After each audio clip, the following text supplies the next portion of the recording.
Halo semuanya, perkenalkan nama saya Abraham Leo Konstantinus Mejalaki.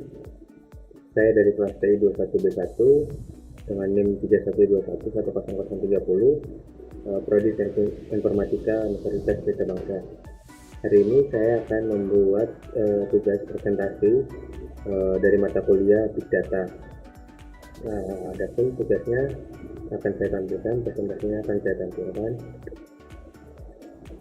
Oke. Ya, ini adalah tugas pertemuan kelima dari mata kuliah Big Data. Presentasi yang saya buat sendiri, akan saya mulai presentasinya. Yang pertama, apa soal dari presentasi ini? Apa yang mau saya bawakan yaitu tentang presentasi tentang fix, Apache Fix, Apache Hive, dan Apache Hive Fix dan Zookeeper. Nah, yang pertama Apache Fix. Apache Fix adalah sebuah platform untuk menganalisa dataset yang besar. Pada dasarnya adalah sebuah bahasa yang disebut Fix Latin yang digunakan untuk mendefinisikan analytic job seperti merging, filtering, dan transformation data. Jadi, Fix Latin adalah high level language dapat dibandingkan dengan SQL. Apache Fix adalah abstraction untuk MapReduce dan berguna untuk melakukan ETL, extract, transform, and load. Apache Fix sendiri adalah procedural language yang memudahkan dalam spesifikasi data flow untuk berbagai macam transformasi dan fungsi. Nah, ini adalah contoh penggunaan Fix Latin untuk menghitung jumlah kata. Jadi pada baris kode ini, baris codingan ini bisa kita lihat bahwa kita menginput dulu sebuah file txt, lalu nanti ada filter words-nya di sini. Kita memfilter kata-katanya, apa yang mau kita cari, lalu digrupkan, dikelompokkan, lalu dihitung di word count. Nah, lalu nanti terakhirnya adalah di database-nya di store atau dikumpulkan itu di file bernama ini, number of words in nama file. Nah, untuk menjalankan job tadi di atas, Fix itu akan mengcompile instruksi di atas ke dalam MapReduce jobs.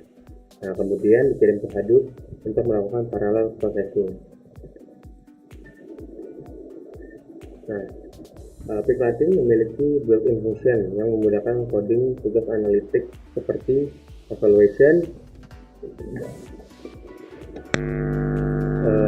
Contohnya adalah average, concept, count, max, min, sum, dan lain-lain. Lalu ada proses map juga, ada proses string, dan fungsi lainnya seperti define, atau random function.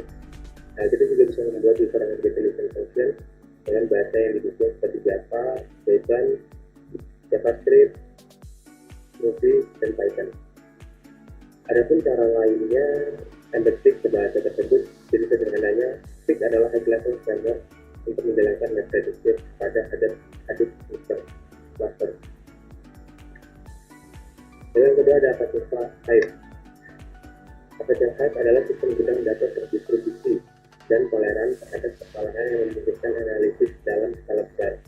Gudang data menyediakan pusat penyimpanan informasi yang dapat dengan mudah dianalisis untuk membuat keputusan berdasarkan informasi dan data. Hive memungkinkan pengguna membaca, menulis, dan mengelola data berupa database menggunakan SQL. Hive dibangun di atas Apache Hadoop yang merupakan kerangka kerja sumber terbuka yang digunakan untuk menyimpan dan memproses kumpulan data besar secara efisien. Hasilnya, Hive terintegrasi erat dengan Hadoop dan dirancang untuk bekerja dengan cepat pada data berukuran petabyte. Apa yang dilakukan Hive unik. Apa yang dilakukan Hive adalah kemampuannya untuk mengquery kumpulan data besar, memanfaatkan Apache Flash atau MapReduce dengan interface mirip SQL. Lalu bagaimana cara kerja Hive? Hive dibuat untuk memungkinkan non-programmer yang akrab dengan SQL untuk bekerja dengan data berukuran petabyte. Menggunakan antarmuka mirip SQL yang disebut HCL dan bisa disebut dengan SQL. Basis data relasional tradisional yang dirancang untuk query interaktif pada kumpulan data kecil hingga menengah dan tidak memproses kumpulan data besar dengan baik. Hive malah menggunakan proses pemrosesan batch sehingga dapat bekerja dengan cepat di database yang terdistribusi dengan cepat dengan sekitar. Hive mengubah query SQL dengan kerjaan MapReduce atau teks yang berjalan pada perangkat penjadwalan kerjaan terdistribusi Apache Hadoop. Yet another resource negotiator atau YARN ini menanyakan data yang disimpan dalam solusi penyimpanan terdistribusi seperti Hadoop Distribution File System atau yang disingkat dengan XDFS atau Amazon S3.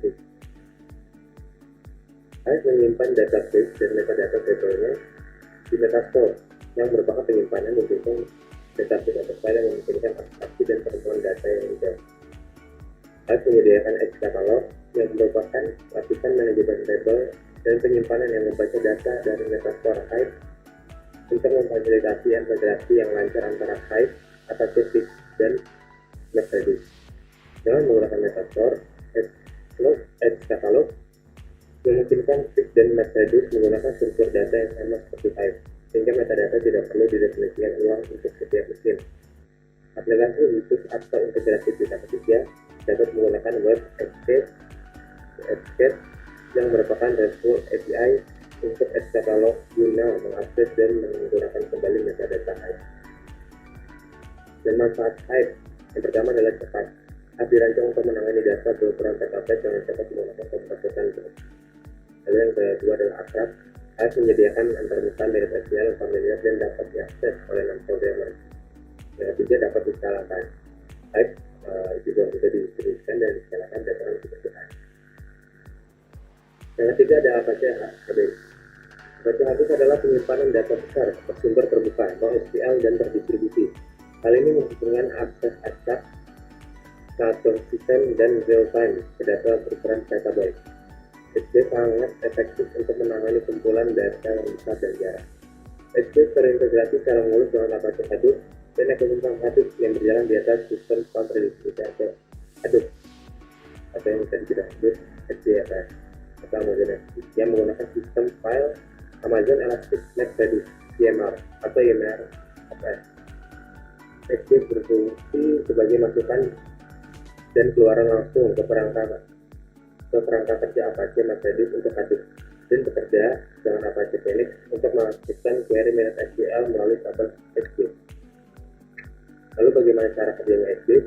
HDFS adalah database non-relational yang berorientasi pada kolom. Artinya data disimpan dalam kolom individual dan diindeks dalam fungsi baris Unix. Arsitektur ini memungkinkan pengambilan cepat setiap baris dan kolom serta pemindaian yang efisien pada setiap kolom dalam tabel. Baik data maupun permintaan didistribusikan ke seluruh server dalam cluster HDFS. Memungkinkan Anda melakukan query hasil pada petabyte dalam hitungan milidetik. HDFS paling efektif digunakan untuk menyimpan data non-relasional dan diakses melalui API HDFS. Apache Phoenix biasanya digunakan sebagai lapisan SQL di atas HDFS yang memungkinkan Anda menggunakan sintaksis SQL yang sudah dikenal untuk menyisipkan, menghapus, dan mengquery data yang disimpan dalam HDFS. Lalu manfaat-manfaat HDFS yang pertama adalah dapat diskalakan. HDFS dirancang untuk menangani perskalaan di ribuan server dan mengelola akses ke data berukuran petabyte dengan elastisitas Amazon EC2 dan skalabilitas Amazon S3. HDFS mampu menangani akses online ke kumpulan data yang sangat besar. Yang kedua, cepat. HDFS menyediakan akses baca dan tulis acak latensi rendah ke data berukuran petabyte dengan mendistribusikan permintaan dari aplikasi ke seluruh cluster host.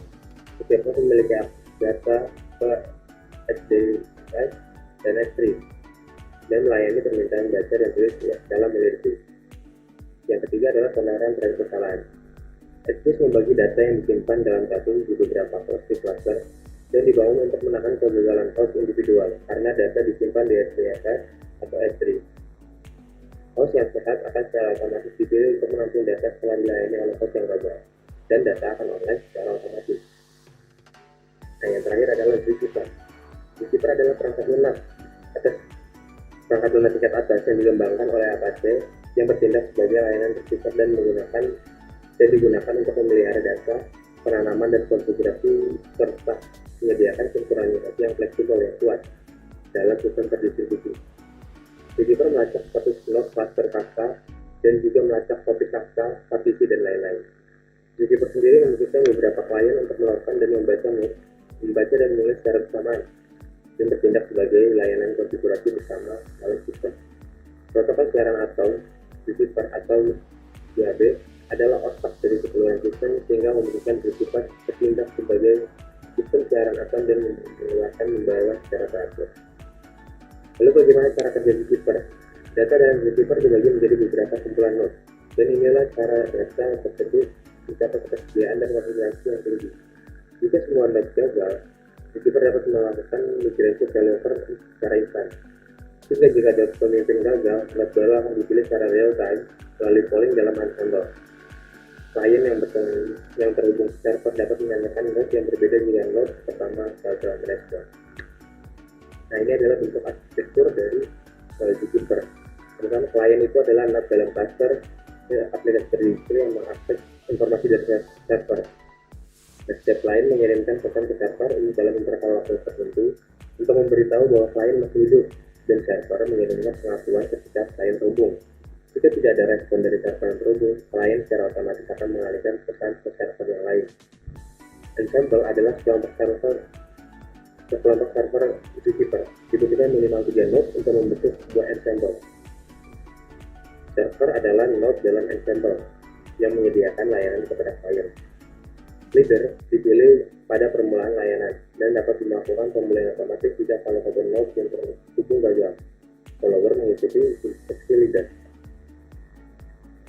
Nah, ini adalah model data zookeeper. Zookeeper menggunakan hierarchical dan space untuk representasi nomor sistem filenya. Node zookeeper juga dikenal sebagai gnode.